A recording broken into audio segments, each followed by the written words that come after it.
Hello friends, welcome to my channel. आज हम लोग एक ऐसी सुंदर सी कहानी पढ़ेंगे जिसका नाम है दानी पेड़। और यह कहानी गुंजन हिंदी पाठमाला भाग 5 से ली गई है। कहानी का नाम है दानी पेड़। दानी शब्द का अर्थ होता है जो हमें देता है। पेड़ हमें बहुत कुछ देता है, तभी तो कहा गया है कि पेड़ हमारे मित्र हैं। वे हमारे परम हितैषी हैं, शुभचिंतक हैं। प्राचीन काल में पेड़ों को देवता का दर्जा दिया गया था। इसीलिए तो कहा जाता है कि पेड़ों को हमें सुरक्षित रखना चाहिए। पर पेड़ हमें क्या क्या देते हैं, क्यों हमें पेड़ को सुरक्षित रखना चाहिए, ये सारी चीज़ें इस कहानी में हम लोग पढ़ने वाले हैं। कहानी शुरू करने के पहले बच्चों इस चित्र को ध्यान से देखिए। चित्र के पहले भाग में एक बच्चा पौधा लगा रहा है, तो वहाँ की धरती देखिए कितनी खुश है, कितनी हरियाली है। वहाँ का वातावरण कितना स्वच्छ एवं सुंदर है। चित्र के दूसरे भाग में देखिए एक बच्चा पौधे को काट रहा है, तो वहाँ की धरती देखिए कितनी सूखी बंजर हो गई है और वहाँ का वातावरण कितना प्रदूषित है। इसीलिए कहा जाता है कि जहाँ हरियाली वहाँ खुशहाली। पाठ पढ़ने का क्या क्या उद्देश्य है, आइए आगे की स्लाइड में देखते हैं। पाठ का उद्देश्य, वृक्ष हमारे मित्र है यह समझाना। वृक्षों से हमें क्या क्या मिलता है इसकी जानकारी देना। वृक्षों की रक्षा करने को प्रेरित करना। बच्चों को परोपकार और सहानुभूति जैसे गुणों का महत्व बताना। बच्चों में नैतिक मूल्यों का विकास करना।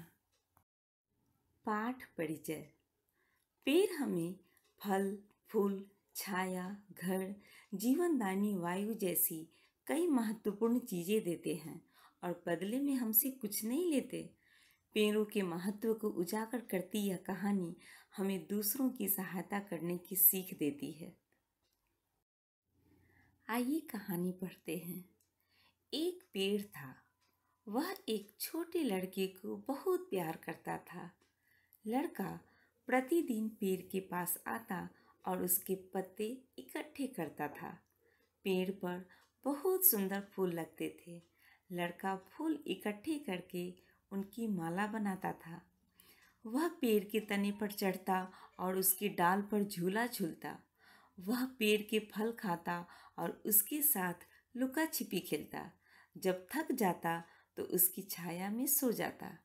लड़का भी पेड़ से बहुत प्यार करता था। पेड़ बहुत खुश था।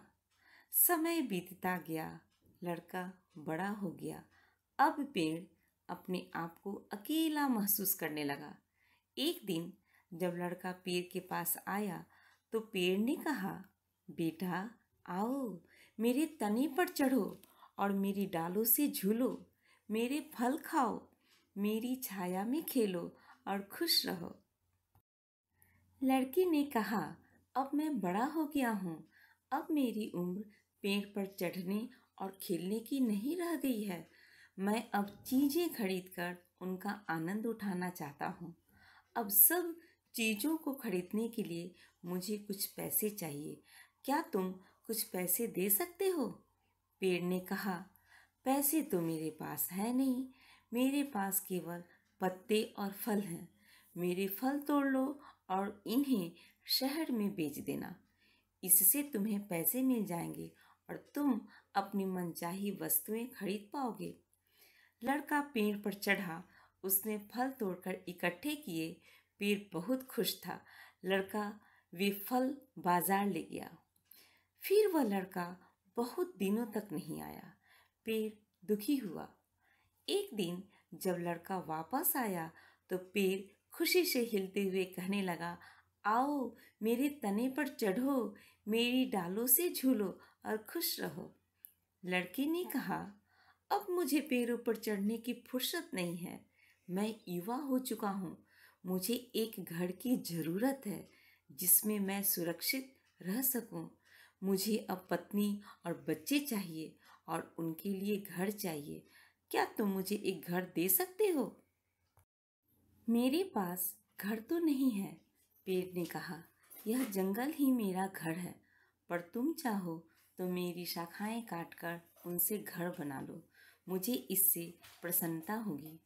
तब लड़के ने पेड़ की शाखाएं काटी और उन्हें ले गया अपना घर बनाने। इधर पेड़ अब भी खुश था। कितने ही दिन बीत गए, पेड़ प्रतिदिन लड़के की राह देखता। जब वह आया तब पेड़ इतना खुश हुआ कि कुछ देर तक उससे बोलते ही नहीं बना। आओ बेटा, पेड़ फुसफुसाया, बहुत दिनों में आए हो, आओ खेलो। मैं बहुत दुखी हूँ, मेरी उम्र अब खेलने की नहीं रह गई है। मुझे एक नाव चाहिए जो मुझे 7 समुद्र पार ले जाए। क्या तुम मुझे एक नाव दे सकते हो? युवक ने कहा। मेरा तना काटकर तुम एक नाव बना लो, पेड़ ने उपाय सुझाया। तब तुम समुद्र पार कर सकते हो और खुश रह सकते हो। तब लड़के ने पेड़ का तना काटा और उसकी नाव बनाकर समुद्र पार गया। पेड़ अब भी खुश था। नना, वास्तव में पेड़ खुश नहीं था, अब वह पेड़ नहीं, एक ठूंठ था। बहुत सालों बाद लड़का फिर पेड़ के पास आया। अब वह वृद्ध हो चुका था। क्षमा करना बेटा, अब मेरे पास तुम्हें देने के लिए कुछ भी नहीं बचा है। अब तो मुझ पर कोई फल नहीं लगता, पेड़ ने कहा। मेरे दांत इतने कमज़ोर हैं कि मैं उनसे फल चबा ही नहीं सकता, वृद्ध ने कहा। मेरी शाखाएं भी अब नहीं रही जिस पर तुम झूल सको। मैं बहुत बूढ़ा हो गया हूँ, इसलिए शाखाओं पर झूल नहीं सकता, उसने कहा। मेरा तना भी पूरा नहीं रहा जिस पर तुम चढ़ सको, पेड़ ने कहा।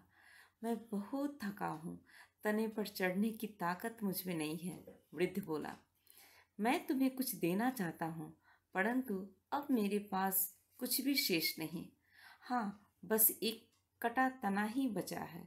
मुझे क्षमा करना, मुझे अब कुछ चाहिए भी नहीं, वृद्ध बात काट कर बोला। केवल एक शांत जगह चाहिए बैठने और सुस्ताने के लिए। मैं बहुत थका हुआ हूँ, पेड़ ने कहा। आओ बेटा, मुझ ठूंठ पर बैठो और आराम करो।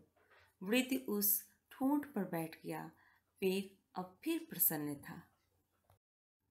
तो बच्चों, कहानी कैसी लगी? आशा है कहानी आपको बहुत ही अच्छी लगी होगी। और इस कहानी से हमें क्या सीख मिलती है कि हमें पेड़ की तरह परोपकारी बनना चाहिए। Thank you for watching this video. अगर आपको मेरा यह वीडियो पसंद आया हो तो प्लीज़ जल्दी से लाइक कर दें। अपना सुझाव कमेंट बॉक्स में अवश्य लिखें। और जिन लोगों ने अभी तक मेरे चैनल को सब्सक्राइब नहीं किया है तो प्लीज़ सब्सक्राइब कर लें और अपने दोस्तों के साथ ज़रूर शेयर करें। इस पाठ के प्रश्नोत्तर और अभ्यास कार्य के लिए डिस्क्रिप्शन में दिए गए लिंक पर क्लिक कर वहां से देख सकते हैं। बहुत ही जल्द मिलते हैं एक नए वीडियो के साथ। तब तक के लिए आप अपना हमेशा ख्याल रखें। Bye bye.